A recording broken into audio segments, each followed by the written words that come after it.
I gave my parents a luxurious one-week trip to Europe with me. When I picked them up to go to the airport, they told me they decided to go with my jobless sister instead of me. My mother smiled. Your sister needed some rest, so we decided to take her. I didn't say anything. They had a big surprise when they landed in Europe. You're late, my mom said as she stepped out onto the porch, pulling her suitcase behind her. I glanced at the clock on my dashboard. It was 6:02 a.m. 2 minutes late, Mom, I said, forcing a smile. I got out of the car to help with the luggage, but then I saw her, my sister Lauren, emerging from the house with her own suitcase in tow. My smile froze. What's going on? I asked, trying to keep my voice steady. My mom turned to me, her expression far too cheerful for the situation. Oh, Violet. We decided Lauren should come instead of you. She's been so stressed lately, and she really needs this trip. My chest tightened. Instead of me? Mom, I've been planning this for years. I paid for everything. She waved her hand dismissively as if I'd just pointed out something trivial. And we're grateful, sweetheart. But you're always working so hard. You can take another trip later. Lauren needs this right now. Lauren didn't even have the decency to look guilty. She just smirked, shifting her weight onto one hip. Thanks for understanding, sis, she said, her tone dripping with fake gratitude. I stared at the two of them, my heart pounding in my chest. My dad shuffled out a moment later, avoiding eye contact as he handed me his suitcase. This is unbelievable, I said, my voice shaking. This was supposed to be our trip, something for me to share with you. Well, it still is, my mom said with a smile. Just with Lauren instead. Don't make this a big deal, Violet. Your sister really needs a break. My name is Violet, and for the past 2 years, I've been working overtime, saving every spare penny to give my parents a trip they'd never forget. Flights, luxury hotels, guided tours, I planned every detail down to the last dinner reservation. But as I stood there in my parents' driveway, watching my sister get into the back seat of my car, I realized something I'd been avoiding for years.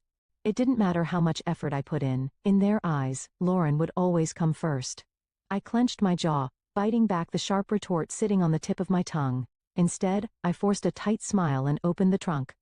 Let's get going then, I said, my voice flat. If they wanted to prioritize her over me, fine, they could go with her. But I wasn't about to let them enjoy it. The drive to the airport was suffocatingly quiet, except for Lauren's incessant chatter. Oh my gosh, Mom. Did you see that TikTok about Paris? I can't wait to go shopping there. Do you think we'll have time for that, or will the tours take up the whole day? My hands gripped the steering wheel tighter as I stared straight ahead, forcing myself not to say anything. My mom chuckled softly. Of course, we'll have time. We'll figure it out when we get there. I bit the inside of my cheek. When we get there.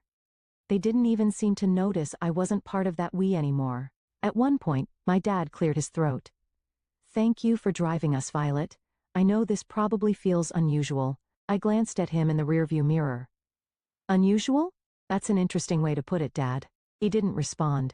He just shifted uncomfortably in his seat, probably wishing he hadn't spoken at all. Lauren leaned forward from the back seat, her voice grating. You're not mad, right? I mean, this is really big of you letting me go. I could never have afforded this on my own. I clenched my jaw and forced a tight smile. Of course, Lauren. Enjoy the trip. By the time we pulled up to the airport drop-off zone, my patience was hanging by a thread. As I helped unload their luggage, my mom gave me a hug. Thank you for understanding, sweetheart. This means a lot to us and to Lauren. I nodded stiffly. Sure, Mom. Lauren beamed as she wheeled her suitcase toward the entrance. Thanks, Violet. You're the best. I stood there watching them disappear into the terminal, my chest tight with anger and hurt. The ride back home was a blur. I replayed the conversation in my head over and over, each word cutting deeper than the last. This means a lot to Lauren. You're not mad, right? You're always working so hard. I parked in my driveway and sat in the car for a few minutes, gripping the steering wheel until my knuckles turned white. Then, without a second thought, I marched into the house, pulled out my laptop and logged into every travel account I'd used to book the trip. Hotel reservations, canceled. Tours, refunded. Airline upgrades? Nope. I stared at the confirmation emails piling up in my inbox, feeling the tightness in my chest start to ease. They wanted to take Lauren instead of me? Fine. But they wouldn't be staying in 5-star hotels or enjoying private tours on my dime. When I closed my laptop, a sense of satisfaction settled over me. They could explain themselves to the front desk staff in Paris. I was done being their doormat. The call started as soon as their flight landed, My phone buzzed repeatedly as I unpacked my suitcase, the one I'd packed so carefully for a trip that was no longer mine. The irony wasn't lost on me as I hung up my dresses and neatly placed my shoes back on the shelf. The buzzing continued, filling the room with its relentless vibration. I sighed, picking up the phone and glancing at the screen. My mom's name flashed across it, accompanied by several missed calls and texts. I unlocked the phone and scrolled through the messages. "Violet, what's going on? The hotel won't let us check in. The reservation is missing. Call me immediately." "Violet, this isn't funny. Fix this now." A laugh escaped me before I could stop it. "Fix this? They really thought I'd swoop in and save the day after what they'd done?" The phone buzzed again, this time with a call from Lauren. I let it ring out, only for her to leave a voicemail. "Violet, this is so petty," she snapped, her voice dripping with entitlement. "We're stuck here because of you. You need to call the hotel and fix it now." I rolled my eyes and deleted the voicemail without listening to the rest. For years I'd been their fixer, the one who smoothed over every mistake and picked up every slack. Not anymore. Eventually I decided to answer, if only to stop the barrage of calls. My mom's voice hit me like a tidal wave of anger as soon as I picked up. "Violet, what did you do? The hotel says the reservation was canceled and none of the tours are booked anymore." I let her rant for a moment, then calmly replied, "I canceled them." There was a long stunned silence before she hissed, "Why would you do that?" "Oh, I don't know," I said, my tone laced with sarcasm. "Maybe because you decided to take Lauren on my trip. You're lucky I even drove you to the airport." "We thought you'd understand," she snapped. "Understand what?" I asked, my voice rising. "That years of saving and planning didn't matter because Lauren needed a break? That my hard work meant nothing to you? Guess what, Mom? I don't understand, and I don't care to." I hung up before she could respond and turned my phone off, tossing it onto the couch. The silence that followed was blissful, and I felt like I could breathe again. If they wanted to prioritize Lauren, fine, but they could figure out the rest of the trip without me. The silence lasted only a day. By the next morning, my phone was buzzing again with calls and messages. At first, I ignored them. I spent the day cleaning the house and catching up on work, but curiosity got the better of me by evening. I opened my phone and braced myself for the storm of texts. From my mom, "Violet, you've gone too far. Your sister is in tears and your father is furious. We can't get into any of the hotels you booked." From Lauren, "You're acting like a child. I don't get why you're making this such a big deal. Just fix it already." And finally from my dad, "We need to talk. This isn't right." I set the phone down, shaking my head. For years, I'd been the one to fix things, to make sure everyone was comfortable and happy. Now that I'd taken a step back, they didn't know how to handle it. I poured myself a cup of tea and sat down at the kitchen table, letting the anger simmer. How dare they expect me to clean up their mess? How dare they act like I was the one in the wrong? The next call came minutes later, and this time I answered, "Violet." My mom barked before I could say a word. "This isn't funny anymore. We're stranded. Do you have any idea how embarrassing this is?" I took a slow sip of my tea. "Embarrassing? You think this is embarrassing? Try saving for years, planning every detail, and then being told you're not even part of the trip you paid for." "Stop being dramatic," she snapped. "Lauren needed this more than you. And now she can figure it out," I said firmly. "You made your decision, Mom. You wanted to take Lauren instead of me? Fine. But don't expect me to fund her vacation. We're family," she hissed. "We don't do this to each other." I let out a bitter laugh. "Funny, I was just thinking the same thing." Lauren's voice came through the background, whining, "Mom, just hang up on her. She's being impossible." That was the final straw. "Enjoy your trip," I said, my tone icy. "Oh wait, you can't. Because it's not your trip, it was mine. And now it's nobody's. Goodbye." I hung up before she could respond and turned my phone off again. For the rest of the evening, I felt an odd mix of anger and relief.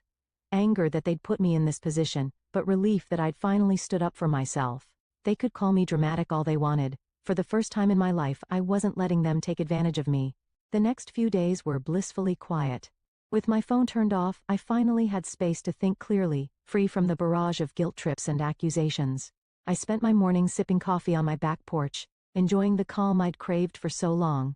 My afternoons were filled with work and catching up on little projects I'd been putting off, things that reminded me how capable I was when I wasn't bogged down by their endless demands. But by the third day, curiosity got the better of me.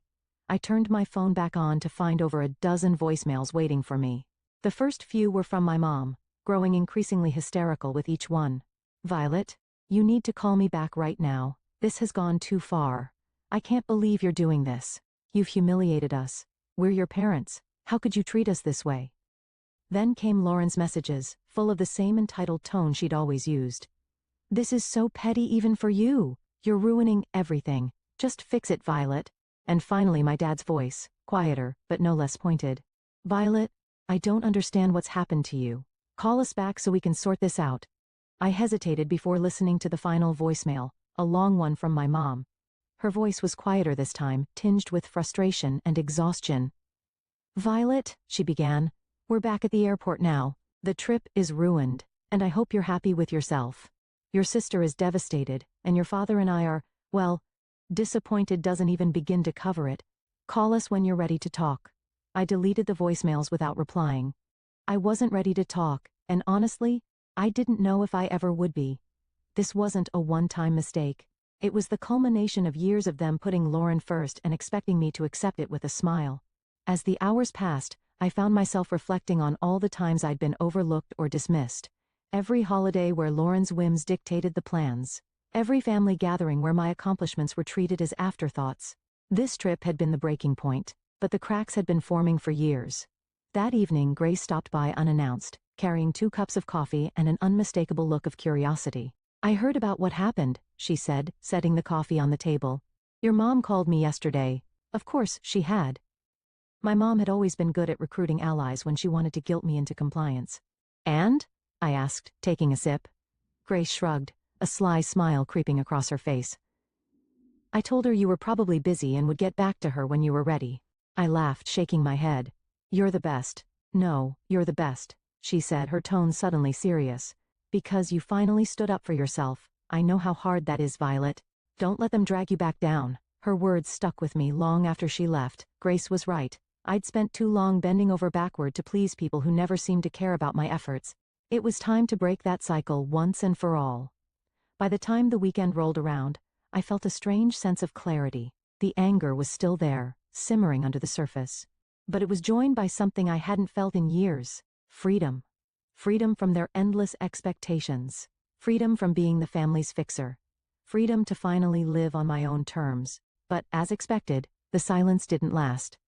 It was Sunday afternoon when I finally got a call that I decided to answer. This time, it was my dad. Violet, he began, his voice heavy with weariness.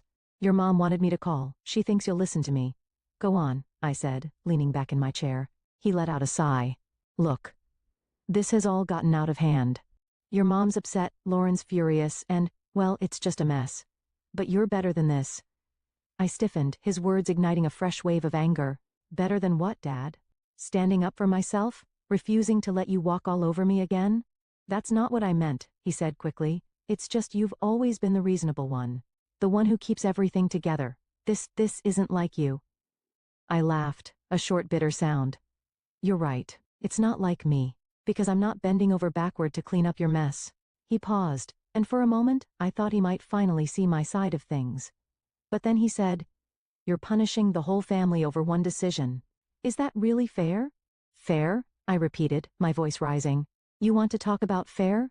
Was it fair when you and Mom decided I wasn't important enough to be part of the trip I planned? Was it fair when you replaced me with Lauren like I didn't matter? That's not what we were trying to do, he said, his tone defensive now.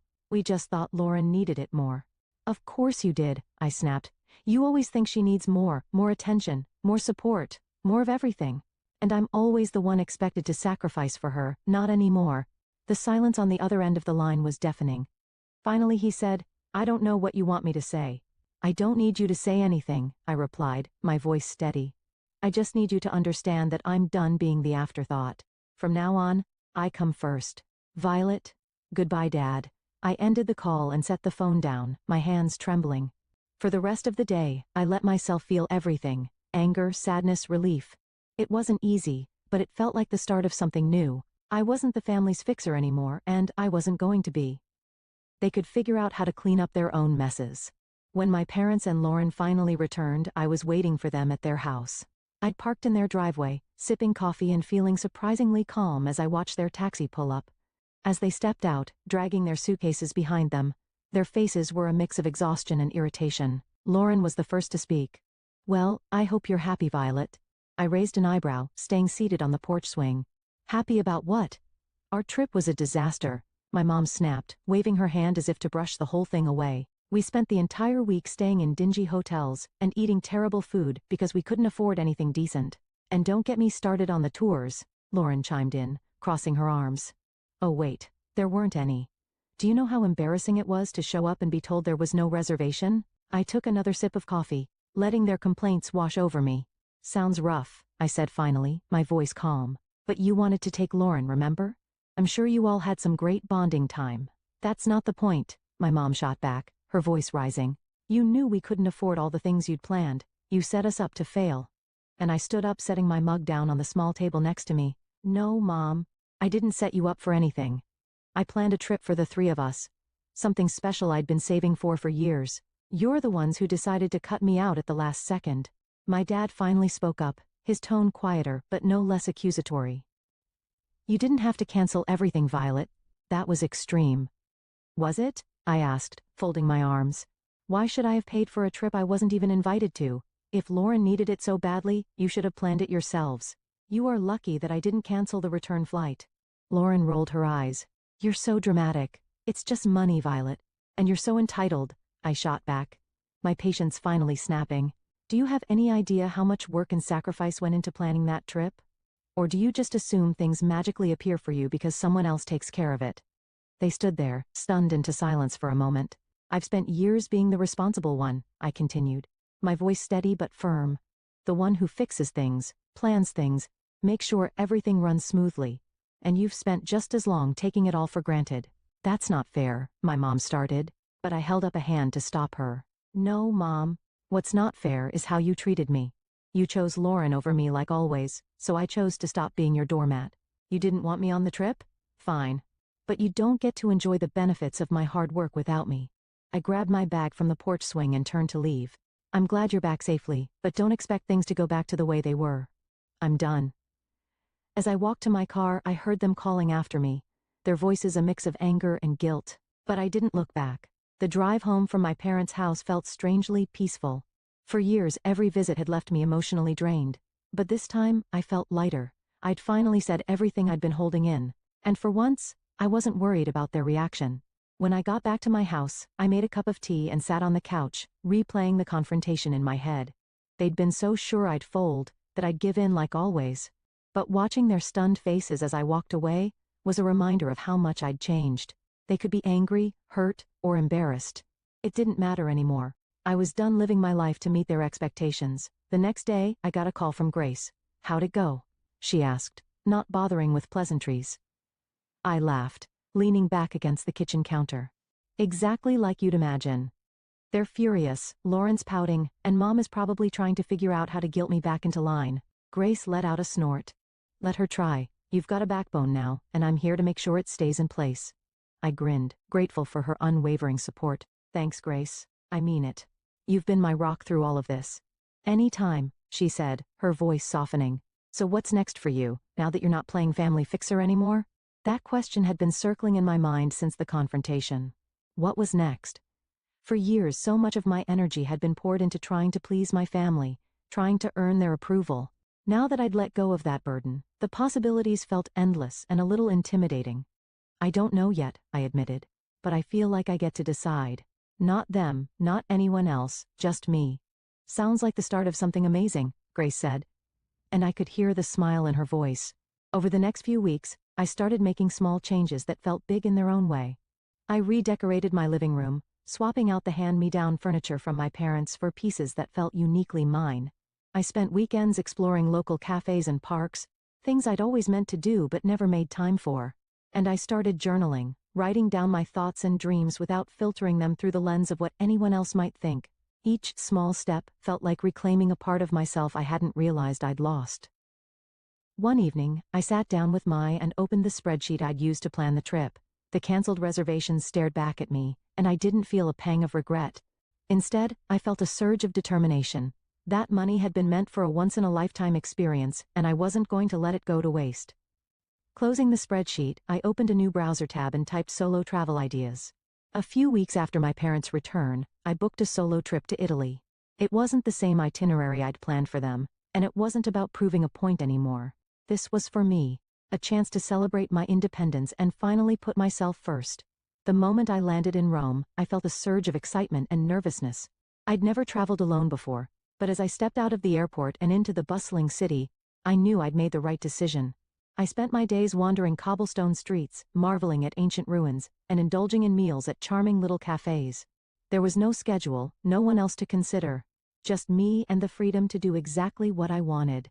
One afternoon, while sitting on the Spanish steps with a gelato in hand, I pulled out the journal I'd brought with me. For years I'd written about what I wanted to achieve, but those dreams were always wrapped up in making someone else happy. Now, as I wrote, the focus shifted. Learn a new language, start a small business, travel to at least 5 more countries. The list grew, each goal a reflection of the life I wanted to create, not the one I'd been expected to live. On my last night in Florence, I had dinner at a small family-run restaurant overlooking the Arno River. As I watched the sunset paint the sky in hues of orange and pink, I felt a deep sense of peace. This trip had been more than just a vacation, it was a turning point. I'd spent so much of my life trying to earn my family's approval, but here, thousands of miles away, I realized something important. I didn't need it. I was enough, just as I was. When I returned home, my parents tried to reach out again, this time with softer tones and carefully worded messages. "Hope you had a nice trip," one text from my mom read. "Maybe we can all talk soon?" I stared at the message for a moment before setting my phone down. I wasn't ready to reply, and that was okay. This time, it would be on my terms. As I unpacked my suitcase and placed souvenirs on my shelves, I felt a sense of pride. A week after returning from my trip, I received a call from my mom. This time, I answered. "Hi, Violet," she began, her tone unusually soft. "How was your trip?" "It was amazing," I replied, keeping my voice neutral. "That's good to hear," she said, pausing as if searching for the right words. "We've been thinking a lot about what happened. Maybe we handled things poorly." The admission surprised me, but I wasn't ready to let her off the hook just yet. "Poorly? You replaced me on a trip I planned and paid for without even asking. Poorly is an understatement." "I know," she said quietly. "Your dad and we didn't realize how much it would hurt you." "And Lauren?" I asked. "Does she feel bad too, or is she still blaming me for ruining her vacation?" "She's upset," my mom admitted, "but I think she knows she could have handled things better." I sighed, leaning against the counter. "Mom, this wasn't just about the trip. It's about years of putting her first and expecting me to pick up the slack. I'm not doing it anymore." "I understand," she said after a moment. "We're going to try to do better. We don't want to lose you." Her words tugged at something deep inside me, but I'd learned enough not to let guilt dictate my choices. "I'm glad to hear that," I said. "But it's going to take more than words to fix this. I need to see real effort, not just apologies." "You will," she promised. "We'll give you the space you need, but I hope you'll let us back in someday." After the call, I felt a mix of emotions. Relief that they were finally acknowledging their behavior and skepticism about whether they'd actually change. But as I sat down with my journal that evening, I realized something important. Whether or not they changed wasn't my responsibility. Over the following months, I kept my boundaries firm. I responded to their calls and texts when I felt like it, but I didn't go out of my way to fix things or smooth over conflicts. Instead, I focused on building the life I wanted. I signed up for a photography class, something I'd always dreamed of doing but never had the time or energy for. I joined a local hiking group and even started planning my next solo trip. Each step I took felt like reclaiming another part of myself. One day, as I sat on my porch watching the sunset, I realized how far I'd come. I wasn't the person who bent over backward for people who didn't appreciate me. I was someone who valued herself, who set boundaries, and who wasn't afraid to stand up for what she deserved. I felt truly free.